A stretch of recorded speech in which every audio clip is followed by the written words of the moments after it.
حضرت موسیٰ علیہ السلام کا زمانہ مبارکہ ہے.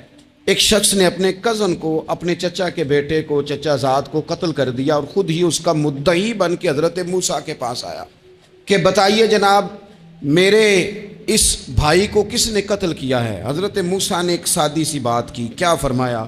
وَإِذْ قَالَ مُوسَىٰ لِقَوْمِهِ إِنَّ اللَّهَ يَأْمُرُكُمْ أَن تَذْبَحُوا بَقَرَةً. حضرت موسیٰ علیہ السلام نے اپنی قوم سے کہا کہ اللہ تمہیں حکم دیتا ہے کہ ایک گائے ذبح کرو. گائے کا کچھ حصہ مقتول کو مارو، وہ خود اٹھ کے بتا دے گا مجھے کس نے قتل کیا ہے. یہ پہلا سپارہ ہے قرآن مجید کا، آپ اس کو دیکھ لیں. یہ آیت نمبر 67 سے شروع ہو رہا ہے. تو اب وہ چونکہ ذبح کرنا نہیں چاہ رہا تھا، اس کو پتا تھا کہ مجرم تو میں خود ہوں، وہ ذبح چونکہ کرنا نہیں چاہ رہا تھا، اس سے کہا کہ مارو ایک حصہ گائے کا، اس کو تو یہ اٹھ کے بتا دے گا. تو اس نے جواب کیا دیا؟ قالوا اتتخذون ہزوا، یعنی لگا آپ میرے ساتھ مذاق کرتے ہیں، کبھی ایسا بھی ہوا ہے. قال اعوذ باللہ ان اکون من الجاہلین. حضرت موسیٰ علیہ السلام فرمانے لگے میں اللہ کی پناہ مانگتا ہوں میں جاہلوں میں سے ہو جاؤں. ہر وقت مذاق کرتے رہنا یہ تو جاہلوں کا طریقہ ہے. کن کا ہے؟ حضرت موسیٰ نے کہا ہے، قرآن پاک ہے. ہر وقت مذاق کرتے رہنا، خوش طبعی اور چیز ہے، مسکراتے رہنا، لیکن کسی کا مذاق ہر وقت اڑاتے رہنا کن کا طریقہ ہے؟ جاہلوں کا. جب کہا نہیں ذبح کرنی ہے تو اب ذرا دیکھیے کرنا نہیں نہ چاہ رہے. قالوا ادع لنا ربک یبین لنا ما ہی، کہنے لگے اے موسیٰ پھر آپ نہ رب سے دعا کریں کہ وہ ذرا کھول کے بتائے وہ گائیں کس طرح کی ہو. ارادہ نہیں نہ ذبح کرنے کا، آپ دعا کریں. قال انہ یقول انہا بقرۃ لا فارض ولا بکر. فرمایا کہ رب کہتا ہے وہ گائے نہ بوڑھی ہو نہ زیادہ بچیا ہو، عوان بین ذالک، ان کے درمیان ہو، یعنی جوان گائے ہو. فافعلوا ما تؤمرون، کرو جس کا تمہیں حکم دیا جا رہا ہے. قالوا ادع لنا ربک یبین لنا ما لونھا. لو اگلی بات سن لو. کہنے لگے آپ دعا کریں رب سے کہ وہ کھول کے بتائے اس کا رنگ کس طرح کا ہو، رنگ بتائیں کس طرح کا ہو. قال انہ یقول انہا بقرۃ صفراء. فرمایا رب فرماتا ہے کہ صفراء رنگ کی ہو، یعنی گہرے زرد رنگ کی ہو. یہ رب فرماتا ہے اس طرح کی گائے ذبح کرو. فاقع لونھا تسر الناظرین، اور جب کوئی اسے دیکھے تو اسے اچھا بھی لگے، آنکھوں کو اچھی لگے وہ گائے، اس طرح کی گائیں ذبح کرو. لو اتنی باتیں بتا دی. قالوا ادع لنا ربک یبین لنا ما ہی، کہنے لگے نہیں آپ پھر دعا کریں اللہ ذرا کھول کے بتائے گائیں کس طرح کی ہو. ان البقرہ تشابہ علینا، ہمیں ذرا گائیں پر شبہ پڑ گیا ہے کس طرح کی ذبح کرنی چاہیے. وَإِنَّا انشاءاللہ لمہتدون، اگر اللہ نے چاہا تو ضرور ہم ہدایت پا جائیں گے. پھر اللہ تعالیٰ نے فرمایا کہ قال انہ یقول انہا بقرۃ لا ذلول تثیر الارض، گائیں اس طرح کی ہو کہ وہ کبھی کھیتی میں نہ چلائی گئی ہو، یعنی اس کو کبھی کام نہ اس سے لیا گیا ہو. بیل کو لوگ لگاتے تھے نا، جو کام آج ٹریکٹر سے لیا جاتا ہے وہ گائے بیل سے لیا جاتا تھا. تو وہ کھیتی باڑی کے کام نہ اس کو لگایا گیا ہو. ولا تسقی الحرث، اور نہ اس سے پانی نکالا گیا ہو، نہ کھیت چلانے ہل چلانے میں لگائی گئی ہو. اور وہ جو کنواں ہوتا تھا جس کے گرد گائیں گھومتی تھی، تو کہا وہ بھی کام اس نے نہ کیا ہو گائے نے. مسلمۃ لا شیۃ فیہا، وہ ہر عیب سے پاک ہونی چاہیے. قالوا الآن جئت بالحق، اب کہنے لگے اب آپ صحیح بات لے کے آئے ہیں، اب سوال ختم ہو گئے نا. کہنے لگے اب آپ بات فذبحوہا، انہوں نے ذبح کر دی. وما کادوا یفعلون، پر ایسا کرتے نظر آتے، لگتا نہیں تھا کریں گے ذبح پر ذبح. اچھا یہ گائیں پھر ملی کیسے؟ امام خازن کہتے ہیں کہ ایک نیک آدمی تھا، تو اس کا آخری وقت آ گیا تو اس کے پاس جو کل جمع پونجی تھی وہ ایک بچیا تھی، گائیں کی بچی، بچیا ویڑی، اس کے پاس وہ ایک بچیا تھی صرف. تو اس نے اس طرح کیا کہ اس کی گردن پر ایک مہر لگائی، اللہ کے نام پر بطور امانت اس نے اس کو جنگل میں چھوڑا. کہا یا اللہ میرا بیٹا ایک ہی ہے، وہ بھی چھوٹا ہے، اس کی حفاظت کرنا اور میرے بیٹے کو پہنچا دینا. بچہ بالغ ہو گیا. اس کی ماں نے کہا بیٹا جو امانتیں رب کے پاس رکھوائی جائیں نا ان میں خیانتیں نہیں ہوا کرتی. جا جا کے جنگل میں آواز دے تیری گائے واپس آ جائے گی۔ اس نے جا کے جنگل میں آواز دی کہ وہ جو میرے باپ نے امانت رکھوائی تھی وہ کدھر ہے؟ وہ نشان لگی ہوئی گائیں دوڑتی ہوئی اس کے پاس آئی۔ واللہ خیر الرازقین، جب رب بندوبست کرے، جب اللہ بندوبست کرے تو پھر معاملہ اور ہوتا ہے۔ وہ گائے آ گئی۔ اب اس نے کیا کیا اس نوجوان نے کہ وہ گائے گھر لایا، ماں سے آ کے کہا کہ اماں یہ تو اللہ نے فضل کر دیا۔ ماں کہنے لگی پتر حالات ہمارے خراب ہیں، منڈی میں لے جا اسے بیچ دے، لیکن سودا میری مرضی کے بغیر طے نہ کرنا۔ کس کی مرضی کے بغیر؟ کس کی؟ اماں کی مرضی۔ اور سنو یار، تھے کچھ لوگ جن کو لوگوں نے تانے بھی دیے کہ تم ماں کے پیچھے لگ گیا ہے، لوگوں نے بڑا کچھ کہا، پر جو ماں کی مرضی پہ لگیں ناکام نہیں ہوتے زندگی میں۔ یہ دیکھو ماں کی مرضی پہ لگا۔ اس کی قیمت کتنی تھی گائے کی؟ بڑی مہنگی تھی، پر 3 دینار کی تھی۔ منڈی میں لے گیا، 3 دینار اس کی قیمت لگ گئی۔ تو ماں نے کہا تھا میری مرضی کے بغیر سودا نہ کرنا۔ اب بچے تو نہیں نا مانتے، اماں کو کیا پتا باہر بزنس کیا ہے، لین دین کیا ہے، پر ماں نے کہا تھا میری مرضی۔ بندہ دے رہا ہے اسے 3 دینار، اس نے کہا جی میں نے طے تب کرنا ہے، ڈن تب کرنا ہے، پہلے اماں سے پوچھنا ہے۔ گھر جا کے اماں سے پوچھا، اماں کہنے لگی دے دے۔ واپس آیا تو اس نے کہا کہ میں 6 دینار دیتا ہوں پر میری شرط ہے، ماں سے نہیں پوچھنا۔ اس نے کہا تو 12 بھی دے، ڈن تب بھی ہونا ہے جب اماں نے کہنا ہے۔ وہ جب اس طرح کی اس نے گفتگو کی، واپس اپنی والدہ کے پاس گئے، کہنے لگے اماں سمجھ نہیں آتی، 3 دینار کی گائیں بندہ 12 میں خریدنے کو تیار ہے، شرط لگاتا ہے کہ اماں سے نہیں پوچھنا۔ تو والدہ کہنے لگی پتر پہلے اس سے جا کے پوچھ کیا وہ ہے کون؟ یہ کوئی روحانی معاملہ ہے، کوئی غیبی مدد ہے، پوچھ۔ اس سے جا کے پوچھا تو وہ کہنے لگا میں تو فرشتہ ہوں اللہ کا، تو نے گائیں بیچنی نہیں، اس لیے کہ تیرا باپ بھی نیک ہے، تیری ماں بھی نیک ہے، رب تیرے رزق میں برکت پیدا فرمانا چاہتا ہے۔ ماں باپ نیک ہونا رزق میں برکت ہو جاتی ہے۔ ماں باپ نیک ہوں، ان کی صالحیت کا اثر پہنچتا ہے بچوں تک۔ رزق حلال کما کے لانے والے ہوں تو گھر میں برکت ہوتی ہے۔ جا کے کہا کہ تیرے ماں باپ نیک تھے، اسے نہ بیچنا گائے کو، تو کیا کریں؟ کہنے لگے بنی اسرائیل والے سوال کر کر کے خود مشکل میں آ گئے۔ اب وہ ایسی گائے جو جوان بھی ہو، یہاں تو ہر غریب آدمی اپنی گائیں یہاں لگا دیتا ہے، کھیتی باڑی میں یہاں لگا دیتا ہے، کنویں میں پانی نکالنے میں، تو یہاں تو ہر ایک کی گائیں، تو ایسی گائیں جس کا رنگ بھی اتنا پیارا ہو، زیادہ بوڑھی زیادہ بچی بھی نہ ہو، اور ابھی تک کھیت میں بھی نہ لگی ہو، وہ سوائے تیرے کہیں نہیں ہے۔ اس نے کہا چل پھر مہربانی کر بتا میں کتنے کو دوں گائیں، اگر وہ آ جائیں تو کتنے کو بیچنی ہے؟ اسے کہنا کوئی نہیں، ریٹ تو زیادہ کرنا ہی نہیں، ان سے کہنا گائے کے اندر سے گوشت نکال دیں اور جتنا گوشت ہے اتنے پیسے بھر دیں، اس کی کھلڑی بھر دیں۔ اب وہ بنی اسرائیل والے ڈھونڈتے پہنچ گئے، کہا جناب گائیں 3 دینار کیا 6 لے لو۔ اس نے کہا نہ بھائی، ذبح کروں گا، گوشت نکالوں گا، جتنا وزن گوشت کا اتنے پیسے بھرو گے کھال میں تو پھر گائے تمہیں ملے گی۔ اب مجبور تھے، کیا کرتے؟ ابن کثیر حدیث لائے ہیں، امام سیوطی نے در منصور میں بھی لکھی ہے، نبی پاک صلی اللہ علیہ وسلم نے فرمایا سنو جوانوں، اور اسے دل کی تختی پہ لکھو، نبی پاک علیہ السلام نے فرمایا اگر بنی اسرائیل والے زیادہ سوال نہ کرتے تو اتنی مشکل کا شکار نہ ہوتے۔ انہوں نے سوال اتنے کیے کہ چارہ نہیں ہے اب ان کے لیے، چارہ نہیں ہے اب ان کے لیے کہ یہ ادھر ادھر جا سکے، مجبوری بن گئی، یہی گائے خریدنی ہے، یہی لے جانی ہے۔ اب اتنا سارا مال جمع کر کے وہ گائے خریدی، ذبح کی، تو مقتول کو جب اس کا ایک حصہ مارا تو اس نے اٹھ کے کہہ دیا یہ جو مدعی بنا ہوا ہے نا، یہی تو میرا قاتل ہے، یہی تو میرا قاتل ہے، یہی تو ہے، اس نے یہ سارا کام کیا۔ آپ دیکھیے قرآن مجید فرقان حمید ہماری توجہ دلاتا ہے، اور سورۃ القیامہ کے اندر اللہ کریم نے ارشاد فرمایا ایحسب الانسان، کیا آدمی اس گھمنڈ میں ہے، کیا انسان کا یہ خیال ہے ان یترک سدی، کہ اسے آزاد چھوڑ دیا جائے گا، اس سے پوچھا نہیں جائے گا؟ کیا انسان یہ سمجھتا ہے اس سے کوئی سوال؟ ایحسب الانسان، کیا انسان اس گمان میں ہے، اس گھمنڈ میں ہے ان یترک سدی، کہ اسے آزاد چھوڑ دیا جائے گا، کوئی پوچھنے والا نہیں ہوگا؟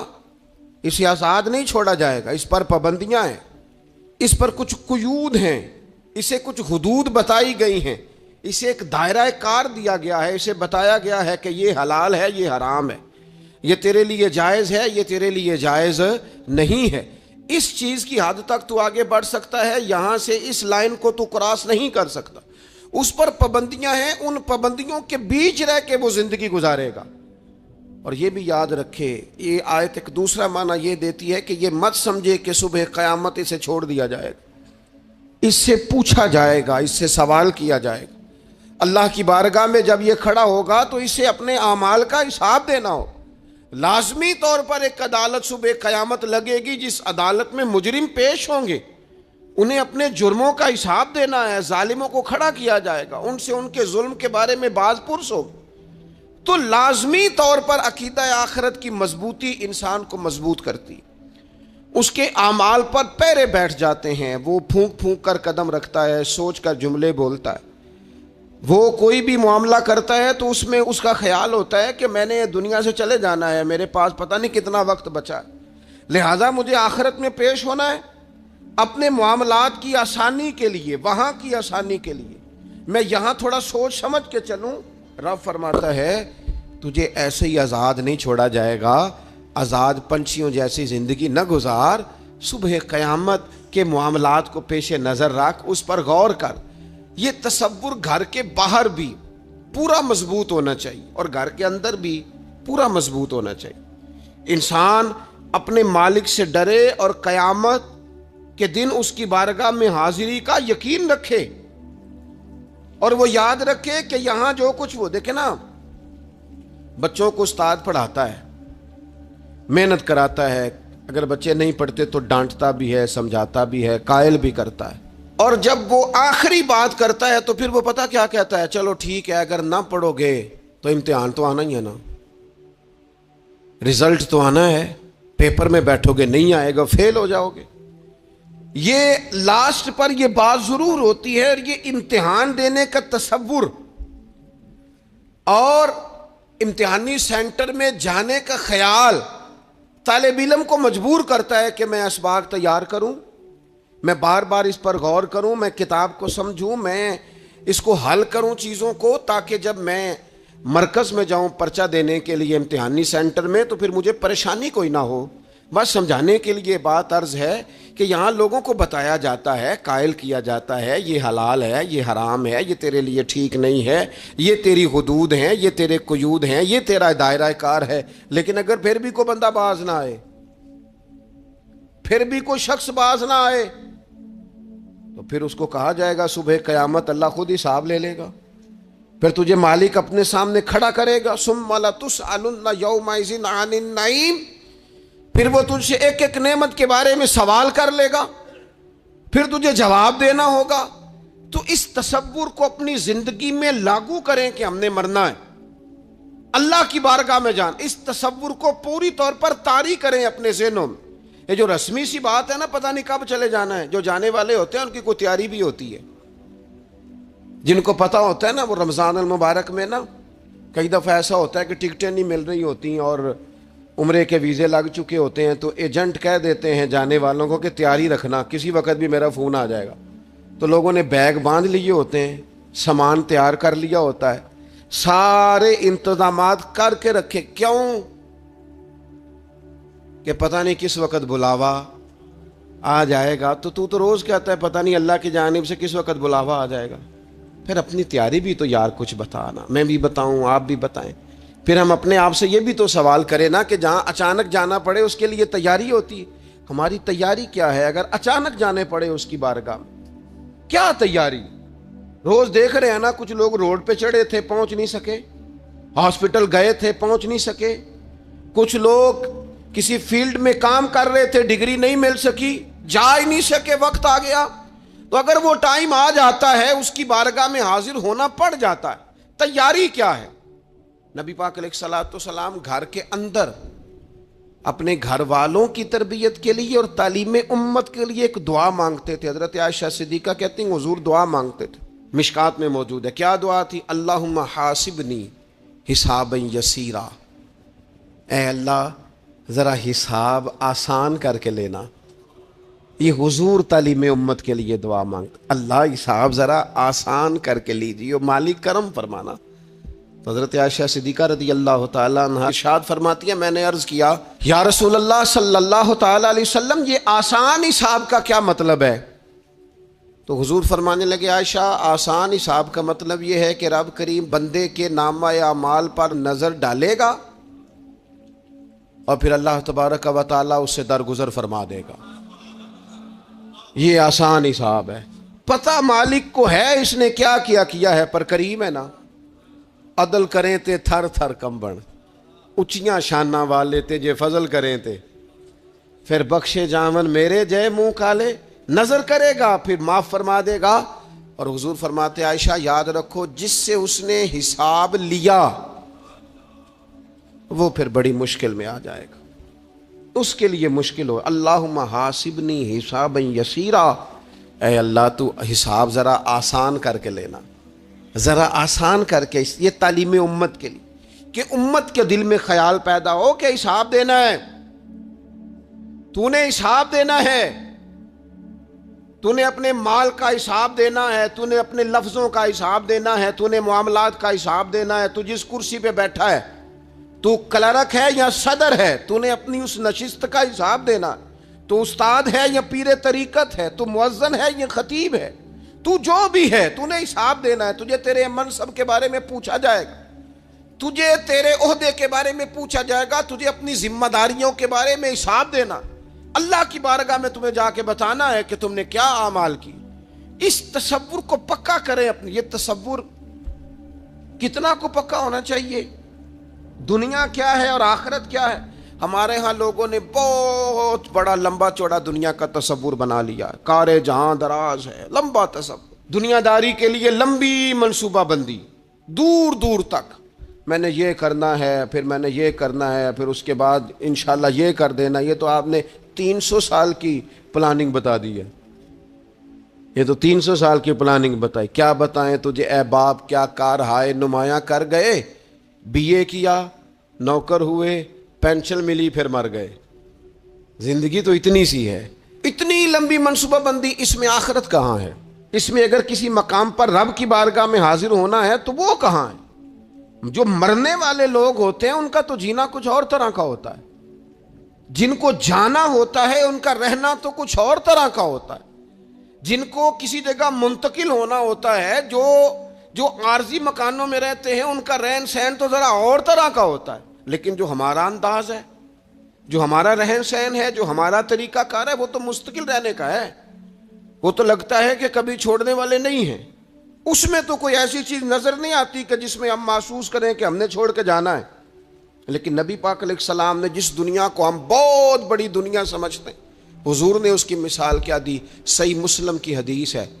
دیکھیں کتنا کھول کر اور کتنا آسان کر کے رسول پاک ہمیں بات سمجھاتے ہیں. دنیا کیا ہے، آخرت کیا ہے، یہ والی زندگی کیا ہے، آخرت کی زندگی کیا، بالکل کھول کر واضح کر کے نبی پاک علیہ الصلوۃ والسلام فرمانے لگے دنیا اور آخرت کی مثال اس طرح ہے جس طرح دریا بہ رہا ہو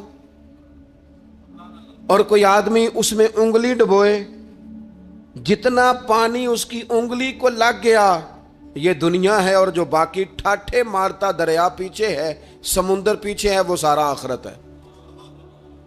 یہ اتنی سی دنیا ہے، یہ صحیح مسلم میں موجود ہے. اتنی سی دنیا کے لیے اتنے پاپڑ بیلنا، اتنی سی دنیا کے لیے اتنے ظلم کرنا، اتنی سی دنیا کے لیے اتنے حق ضائع کرنا، اتنی سی دنیا کے لیے اتنے لوگوں کے دل توڑنا، اتنے حقوق پہ ڈھاکہ ڈالنا، اتنا جبر کرنا، لوگوں کا مال کھانا، لوگوں کو تکلیف دینا، عزتیں اچھالنا، اتنی سی دنیا کے لیے. حضور فرمانے لگے اتنی سی ہے یہ دنیا، جتنا انگلی کو پانی لگ گیا ہے وہ جنت، جو نری جنت نہیں، خدا کا فضل ہے، جو اللہ کی عطا ہے اپنے بندوں کے لیے. میرے کریم فرمانے لگے اس جنت میں وہ نعمتیں ہیں نہ کسی آنکھ نے دیکھی، نہ کسی کان نے سنی، نہ تمہارے دل پر کبھی خیال ہی گزرا ہوگا کہ ہمارا رب ہمیں یہ عطا فرمانے والا ہے. تھوڑا سا نا 24 گھنٹوں میں کچھ ٹائم اپنی آخرت کے لیے. اپنے سارے معاملات کو مرتب کرتے ہوئے کچھ زندگی کے کام اپنی آخرت کے لیے. آپ یقین کریں بچوں سے لے کر بڑوں تک، ان پڑھ سے لے کر پڑھے لکھے تک، ہم نے جس کو اپنے مزاج کے مطابق کم فہم سمجھا اس سے لے کر دانشور تک دوڑ لگ گئی دنیا جمع کرنے کی. وہ ایک سوچ حضرت سلطان باہو رحمت اللہ علیہ فرمانے لگے، ہزاروں لوگ ان کی خدمت میں آیا کرتے تھے تو کہتے ہیں رب دا طالب کوئی نہیں ملیا، ات جو ملیا ہے طالب زردہ ہو. یہ تو دعا کرانے آئے ہیں کہ میرا کاروبار نہیں چلتا، یہ تو دعا کرانے آئے ہیں کہ جناب وہ میرا جو ہے وہ فلانا کیس سلجھ گیا. رب دا طالب کوئی نہ ملے. کوئی ایسا تو آتا جو کہتا میری اس سے ملاقات کرا دے، کوئی طریقہ بتائے مالک معرفت کیسے دیتا ہے. کوئی تو ایسا آتا جو کہتا کہ آؤ نہ کچھ باتیں درد کی کریں، کچھ عشق رسول کی تم کرو، کچھ محبت مصطفیٰ کی میں کروں. کچھ ایسے آتے جو کہتے آؤ نہ کوئی ذکر چھیڑے صدیق اکبر کا، کوئی بات کریں سیدنا فاروق اعظم کی، کچھ تذکرے ہو جائیں عثمان غنی کے، تھوڑی دیر ہو نہ جائے مولا علی کا تذکرہ. کچھ لوگ ہوتے نا ایسے جو اس طرح کے ہوتے، لیکن وہ ہر وقت دنیا داری، ہر وقت. اچھا کہیں اکتاتے بھی ہیں نا، تھک گئے کاروبار کر کر کے، کہیں اکتاتے بھی ہیں تو کرتے کیا ہیں؟ سیر کرنے چلے جاتے ہیں. میں جی بور ہو گیا ہوں کام کرتے کرتے، چلو میں اب ٹھنڈے علاقے میں چلتا ہوں. کبھی تو ایسا ہونا تو کہے میں نے بچوں کو بھی وقت دیا ہے، دوستوں کو بھی دیا ہے، یاروں کو بھی دیا ہے، صحت کو بھی دیا ہے، میں نے ٹائم اپنے شوق کو بھی دیا ہے، اب میں کسی کو ٹائم نہیں دوں گا، یہ چند گھنٹے میں صرف رب رسول کی بارگاہ میں حاضری دوں گا. تو ذرا جم کے قرآن پاک پڑھے، تو ذرا ذوق سے درود پاک پڑھے، تو ذرا شوق سے میرے محبوب کی نعت سنے، تو سارا زمانہ بھول جائے اور تو رج رج کے دعا مانگے اپنے رب کی بارگاہ میں، اپنی پریشانیاں عرض کرے، اپنے اندر کی کیفیت بیان کرے. دل جو سخت ہو گیا ہے، ذہن جو سخت ہو گیا ہے، جو طبیعت میں وہ نورانیت نہیں آ رہی، اس کی تو بات کرے، تو اپنے رب کی بارگاہ میں معافی کا سوال کرے، تو اس سے قیامت کے دن درگزر کرنے کے لیے عرض کرے. کچھ تو ایسا ٹائم نکلے. لیکن دوستو ہم تو بالکل الجھتے ہی جا رہے ہیں. وہ معاملات زندگی ہیں کہ ختم ہی نہیں ہو رہے، شوق ہے کہ ختم ہی نہیں ہو رہے، باتیں ہیں کہ بڑھتی چلی جا رہی. دور گزر گیا جب لوگ کہتے تھے کہ کوئی درود پاک بتائیں جس سے سرکار راضی ہو. ایک کی مسئلہ ہے کام نہیں چلتا. ایک صاحب آئے، کام نہیں چلتا. میں نے کہا سورہ واقعہ پڑھا کریں. کہتے ہیں حضرت میں بڑی دیر سے پڑھ رہا ہوں. میں نے کہا چلیں کچھ صدقات دے کے دیکھ لیں. کہنے لگے بڑی دیر سے دے رہا ہوں. میں نے انہیں ایک اور وظیفہ بتایا. کہنے لگے یہ بھی مجھے کسی نے بتایا تھا، بڑی دیر سے کر رہا ہوں. تو میں نے انہیں کہا پھر میری ایک ناقص رائے یہ ہے کہ سارا کچھ کرنے کے بعد اگر ابھی تک پھر بھی آپ سمجھ رہے ہیں نا آپ کی مرضی کے مطابق آپ پر دروازے نہیں کھول رہے، پھر آپ صبر کریں.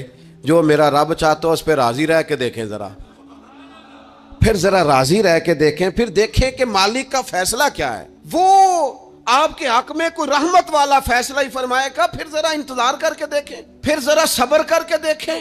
پھر وہ کہتا وَبَشِّرِ الصَّابِرِينَ، محبوب یہ جنہوں نے صبر کیا ہے انہیں میری رحمت کی خوشخبری سنا دو.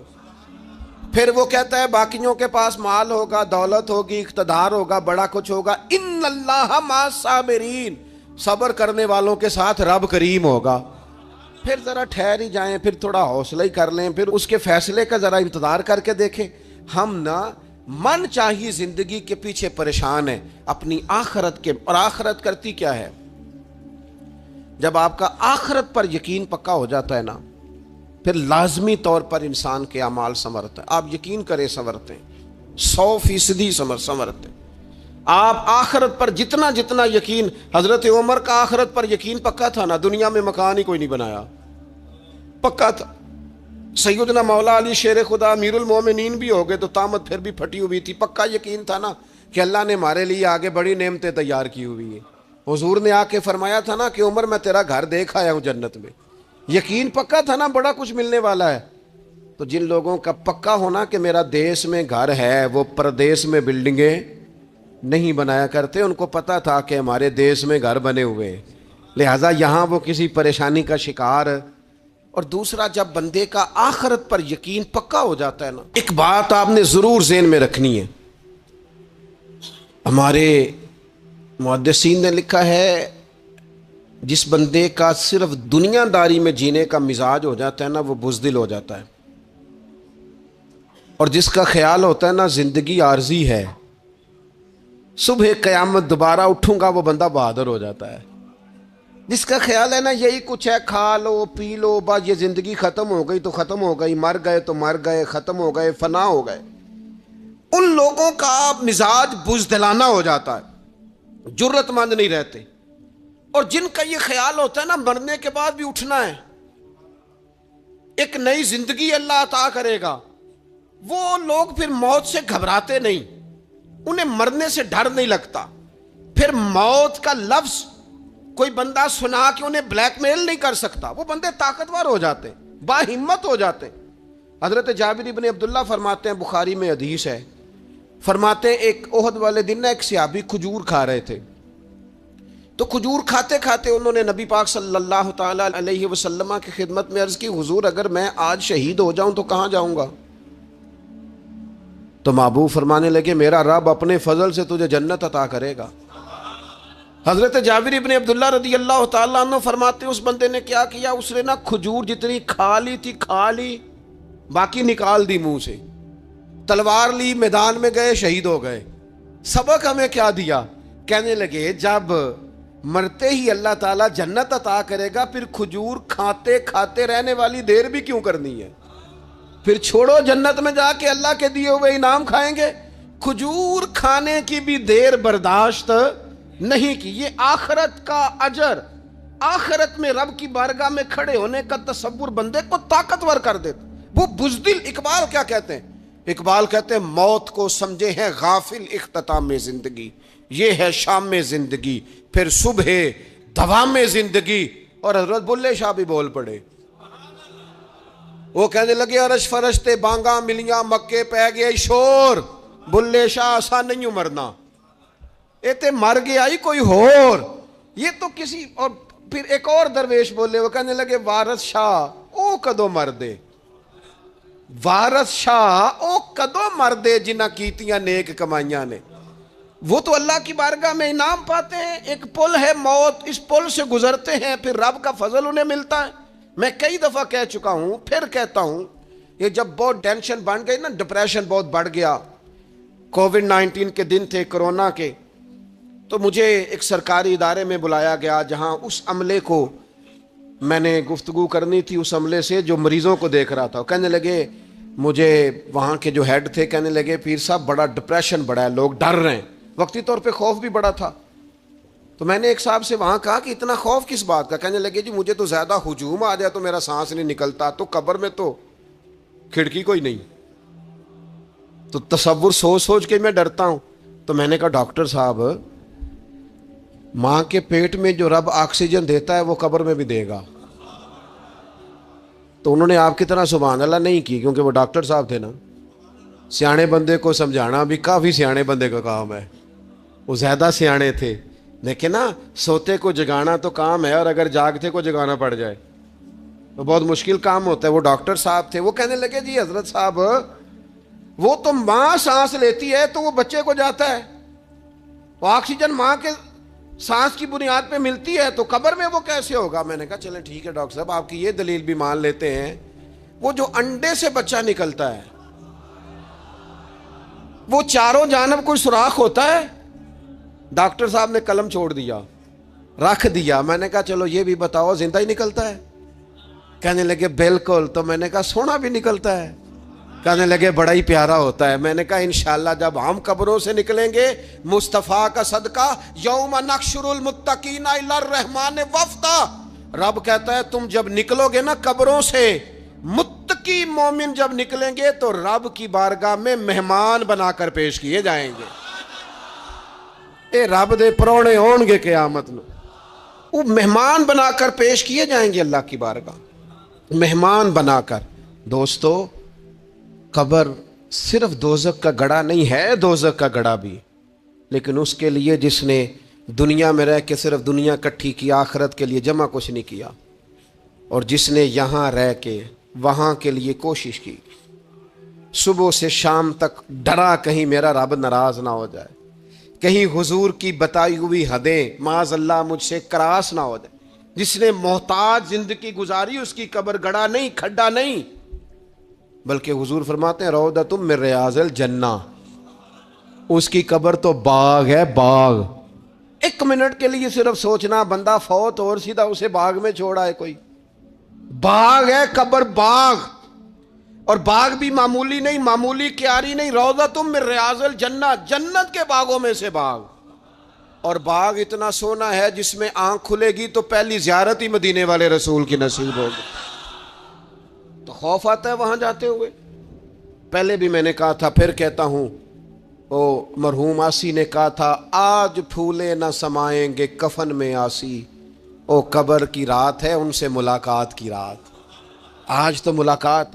تو یہ جو عقیدہ آخرت ہے یہ انسان کو بزدل نہیں کرتا، بہادر کر دیتا ہے. جو لوگ عقیدہ آخرت نہیں رکھتے بزدل ہو جاتے ہیں، اور لازمی طور پر بزدل ہو جاتے ہیں. اسی طرح یہ جو عقیدہ آخرت ہے یہ صبر و تحمل پیدا کرتا ہے انسانی زندگی میں، ٹھہراؤ پیدا کرتا ہے. انسان محسوس کرتا ہے کہ کل دنیا یہ نہیں، آگے بھی اللہ بڑا کچھ عطا فرمانے والا ہے. اس کے مزاج کے اندر تحمل، بردباری، سکون رہتا ہے. یعنی نہیں بھی اگر کسی مظلوم کو انصاف مل سکا دنیا میں تو وہ پھر بھی بے صبرا نہیں ہوتا، وہ ٹھہراؤ کا شکار ہے. اسے پتا ہے قیامت کے دن بھی ایک عدالت لگے گی، اللہ کی بارگاہ میں جانا ہے. نبی پاک علیہ الصلوۃ والسلام نے فرمایا اگر سینگوں والی بکری نے بغیر سینگوں والی بکری کو تکلیف دی ہوگی تو قیامت کے دن اسے بھی بدلہ دینا پڑے گا. تو یہ تحمل پیدا کرتا ہے انسان کو، ایک حوصلہ ہوتا ہے کہ ساری عدالتیں یہاں نہیں، قیامت میں بھی لگنی. جب انسان عقیدہ آخرت رکھتا ہے نا تو پھر اس کے لیے نا رب کے رستے میں خیرات کرنا بڑا آسان ہو جاتا ہے. پھر نہ وہ محسوس کرتا ہے کہ میں نے سارا کچھ یہاں کے لیے جمع نہیں کرنا، کچھ میں نے وہاں کے لیے بھی جمع کرنا ہے. وہ پھر اپنی آخرت کے لیے کچھ نہ ایک بینک آخرت کا بھی بنا لیتا ہے، اس میں بھی کچھ نہ کچھ جمع کراتا رہتا ہے. اسے پتا ہوتا ہے کہ میں نے اللہ کی بارگاہ میں حاضر ہونا ہے، وہاں کی بھی کچھ نہ کچھ تیاری. نبی پاک صلی اللہ تعالی علیہ وسلم نے بکرا بھیجا گھر میں ذبح کرنے کے لیے، تو سرکار تشریف لائے سر شام، تو فرمایا کیا بنا؟ عرض کی یا رسول اللہ صلی اللہ تعالی علیہ وسلم سارا بانٹ دیا ہے، محلے داروں میں، رشتہ داروں میں، غریبوں میں سارا بانٹ دیا، بکرے کی ایک دستی صرف بچی ہے آپ کے لیے رکھی ہے. تو حضور نے توجہ کیا دلائی، محبوب نے کس طرف رخ کیا؟ حضور فرمانے لگے اپنے اہل خانہ سے، ازواج مطہرات سے، کریم فرمانے لگے عائشہ وہ جو تم نے بانٹ دیا ہے نا وہ سارا ہی بچ گیا ہے، وہ سارا ذخیرہ ہو گیا، وہ جمع ہو گیا ہے آخرت کے لیے، وہ ہمارے پاس بچ گیا ہے. یہ جو تم سمجھتے ہو نا یہ بچا کے رکھا ہے، یہ تو ہم استعمال کر لیں گے، وہ ہم نے سیو کر لیا ہے، وہ بچ گیا ہے. حضرت ابو ذر غفاری رضی اللہ تعالیٰ عنہ اپنے خادم سے کہنے لگے کہ مجھے پتا چلا ہے یہاں فلاں جگہ کچھ غریب لوگ آئے ہیں، تو اس طرح کرنا جو اچھا اونٹ ہے نا میرے اونٹوں میں سے اچھا اونٹ وہ ذبح کر کے نا تو ان سارے گھروں میں تقسیم کر دو، جتنا گوشت وہاں بھیجو گے اتنا ہی میرے گھر میں بھی بھیج دینا. آپ کا وہ خادم کہتا ہے میں نے اپنی سمجھ کے مطابق اچھا اونٹ ذبح کر کے گوشت بنا کے میں نے بانٹا، اور میں نے اس طرح کیا کہ وہ حضرت ابو ذر غفاری کے گھر بھی اتنا ہی گوشت بھیجا جتنا تمام غربا کے ہاں میں نے بانٹا تھا. شام کو جناب ابو ذر غفاری اپنے اونٹوں کے باڑے میں آئے جہاں باندھا کرتے تھے اپنی حویلی میں، تو آ کے دیکھا کہ وہ سرخ بہترین اونٹ جو سب سے بہترین تھا وہ تو کھڑا ہے. تو آپ اپنے خادم سے کہنے لگے میں نے تمہیں کہا تھا جو سب سے اچھا ہے اس کو ذبح کرنا. تو وہ کہنے لگا حضور وہ باقیوں میں سے سب سے اچھا تھا، اس سے ہی تھوڑا سا کمزور تھا، اور یہ تو آپ کی سواری کے لیے ہے نا، یہ تو آپ کے کام آتا ہے، اس پہ تو آپ سفر کرتے ہیں، اس لیے میں نے اسے چھوڑ دیا، اور اس کے بعد جو سب سے اچھا تھا وہ میں نے ذبح کر دیا. تو حضرت ابو ذر غفاری فرمانے لگے تو شاید سمجھا نہیں، میں اسے بھی سواری کے لیے رکھنا چاہتا تھا پر اپنی آخرت کی سواری کے لیے. میرا دل تھا وہ جو آخرت میں سفر کرنا ہے نا، دشوار گزار گھاٹیاں ہیں، ان گھاٹیوں کے لیے وہ اونٹ میرے کام آ جائے گا، لہذا میں نے تجھے کہا تھا جو سب سے بہتر ہو وہ دے دینا تاکہ ذرا میری آخرت کی سواری بن جائے، تاکہ میں ذخیرہ کر لوں. بڑا دیا بال بچوں کو، بڑا دیا بہن بھائیوں کو، بڑا دیا دوست احباب کو، بڑے قرضے دیے ادھر ادھر، لیکن ساری زندگی دیے. ایک موقع پر صرف آپ نے کسی کو انکار کیا، نہ ایک موقع پر. تو وہ پچھلے جو 99 دفعہ آپ نے دیا ہوتا ہے وہ اس کا بھی منکر ہو جاتا ہے. وہ کہتا ہے تو نے کدی کام تے کام ہی نہیں آیا, وہ تو نے تو میری امید ہی توڑ دی. وہ سارے شکوے, ساری زندگی کہاں خرچ کر دی بلا, کس مقام پر. اور یہاں حال یہ ہے کہ حضور فرماتے ہیں جب تو صدقہ دیتا ہے تو رب اسے اپنے دستے قدرت میں لیتا ہے, اور اس طرح تمہارے صدقے کو پالتا ہے جس طرح تم اپنے گھر میں بچڑا نہیں پالتے. اس طرح صبح قیامت تمہیں وہ نتیجے کے طور پر پلا ہوا صدقہ ملے گا. ہم اپنی آخرت کو چونکہ اس لیول پر یقین نہیں لاتے الا ماشاءاللہ, لہٰذا اس کی تیاری کے لیے ذخیرہ نہیں کرتے. اپنی آخرت کی تیاری کے لیے ذخیرہ کریں اور کوشش کریں کہ اور یہ عقیدہ اپنی اولادوں میں, اپنے متعلقین میں, اپنے احباب میں اس کو راسخ کریں. کوئی نہ کوئی بات عقیدہ آخرت کی, قیامت کی ضرور اس کا تذکرہ کریں. ان باتوں کو اپنی زندگی کا حصہ بنائیں. اگر عقیدہ آخرت نہ ہو تو دنیا کی ساری چیزیں ویسے ہی لوگوں کو عجیب لگنے لگ جائیں. اگر کوئی قیامت ہی قائم نہ ہو تو مظلوم رہ گیا, ظالم نے تو پھر ظلم ہی کمایا, وہ تو پھر دندناتا پھرے گا. تو رب کہتا ہے اَيَحْسَبُ الْإِنسَانُ أَن يُتْرَكَ سُدًى, کیا انسان سمجھتا ہے کہ اسے یوں ہی چھوڑ دیا جائے گا, کوئی اسے آزاد ہی چھوڑ دیا جائے گا, کچھ پوچھا ہی نہیں جائے گا. صبح قیامت سوال ہوں گے, رب کی بارگاہ میں حاضری ہوگی, اللہ کے حضور سوالات کے جواب دینے ہوں گے.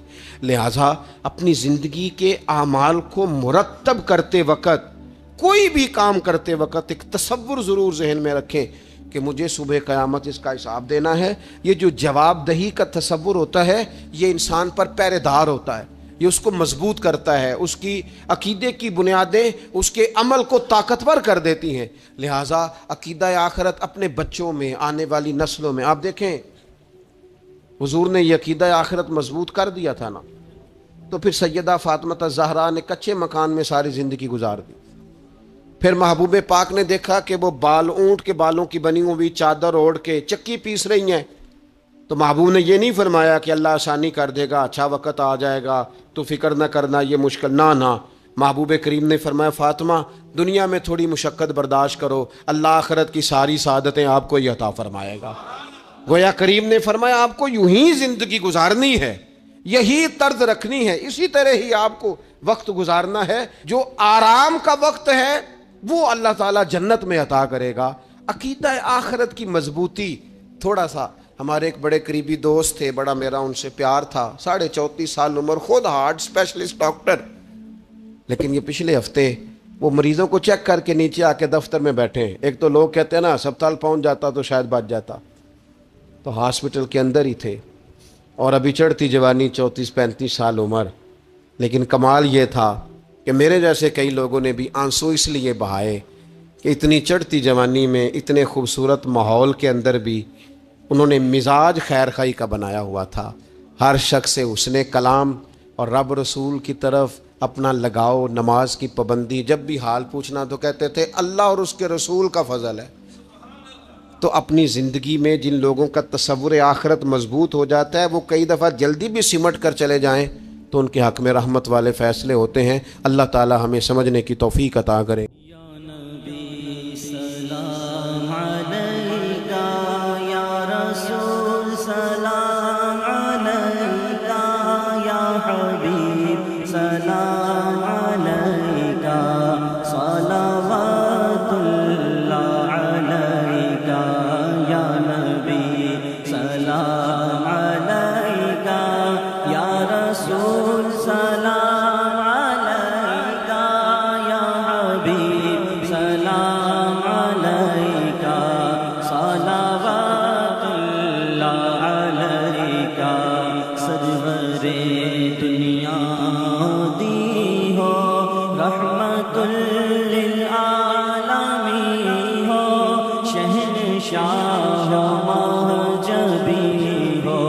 سب حسینوں سے ہنسی ہو یا حبیبی یا رسول اللہ یا نبی سلام علیکہ یا رسول سلام علیکہ یا حبیب سلام علیکہ صلوات اللہ علیکہ یا نبی